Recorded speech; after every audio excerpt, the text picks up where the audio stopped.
લાખોની સંખ્યામાં શિક્ષકોની જરૂરિયાત છે. વિશ્વના સમૃદ્ધ દેશોને સૌથી વધારે આવશ્યકતા છે. એ લોકો ટીચર્સ ઈચ્છે છે. ભારત જેવો દેશ 100 કરોડની જનસંખ્યા હોય, ગુરુકુળથી વિશ્વકુળ સુધીની પરંપરાના ધની હોઈએ, ઉપનિષદથી ઉપરઘર સુધીની જ્ઞાનની યાત્રા ચલાવનાર આપણે લોકો હોઈએ, શા માટે દુનિયાની અંદર ટીચર એક્સપોર્ટ કરવાનું સપનું ના હોય આપણું?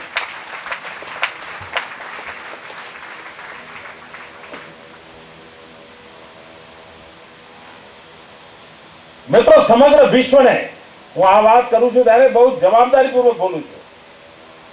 એક ટીચર્સ યુનિવર્સિટી સમગ્ર વિશ્વને આ દેશની સંસ્કૃતિની બાહુપાસમાં સમાવવાની તાકાત ધરાવે છે.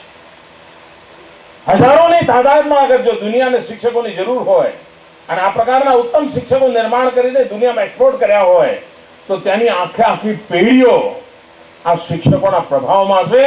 એ પેઢી જ્યારે દેશનું નેતૃત્વ કરતી હશે ત્યારે અહીંના સંસ્કારથી પ્રભાવિત હશે અને વિશ્વની માનવતાની રક્ષા માટે અહીંનો શિક્ષક કામ આવશે. એક શાળા પૂરતી સીમિત વાત નથી. વૈશ્વિક પરિપ્રેક્ષમાં પણ આ સ્વપ્ન એક નવો વિચાર લઈને, નવું સામર્થ્ય લઈને ભારતમાં આ પ્રકારનો પ્રયોગ પહેલી વાર થઈ રહ્યો છે અને આજે એનો પહેલો દિવસ છે. અને તમે બધા આ મહાન ઘટનાના સાક્ષી છો. તમે જયારે 80-90 વર્ષના થશો,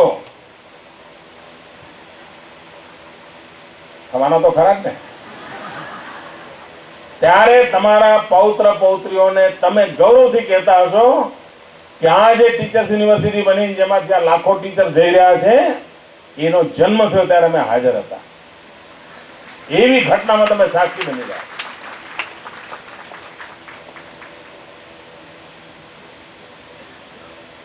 મિત્રો, ઇન્ડિયન ઇન્સ્ટિટ્યૂટ ઓફ મેનેજમેન્ટનો જન્મ થાય અમદાવાદની અંદર ત્યારે મેનેજમેન્ટ કન્સેપ્ટ એટલા બધા વિકસેલા નહોતા.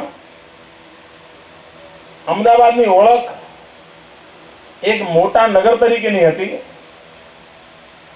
આઈઆઈએમે આવીને અમદાવાદની વૈશ્વિક ઓળખ ઉભી કરી. એનું એક અલગ અમદાવાદ તરફ જોવાનો દ્રષ્ટિકોણ બન્યો. આઈઆઈએમ ન યુનિવર્સિટી છે, આઈઆઈએમ ન કોઈ ડિગ્રી કોર્સ છે, એક સામાન્ય સર્ટિફિકેટ કોર્સ. આજના તમે બધા યુનિવર્સિટીના બધા ચોખ્ખા જુઓ તો એમાં એક સામાન્ય સર્ટિફિકેટ કોર્સ વાળી દુનિયા છે નહીં.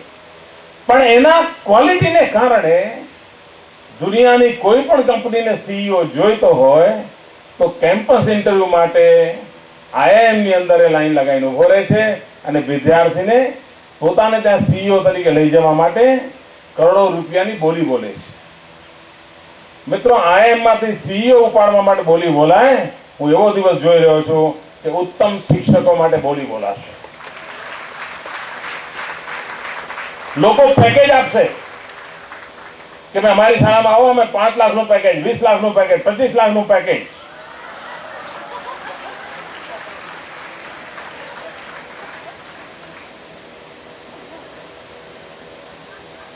હું તમારા કરતા 10 વર્ષ આગળ ચાલુ છે, તમને કદાચ અચરજ થતું હશે. પણ આ એટલું મોટું સામર્થ્યવાન ક્ષેત્ર છે મિત્રો. શિક્ષકની આટલી માંગ આવવાની છે. સામર્થ્યવાન શિક્ષકની જરૂરિયાત ઉભી થવાની છે અને એની પૂર્તિ માટે કોઈ ઇન્સ્ટિટ્યુશનલ એરેન્જમેન્ટ અનિવાર્ય હોય છે. અને એના ભાગરૂપે Indian institute of teachers education હિન્દુસ્તાનમાં પહેલી આ પ્રકારની યુનિવર્સિટી આજે જન્મ લઈ રહી છે. શિક્ષણ પ્રેમીઓ માટે એક આ નવું નજરાણું છે.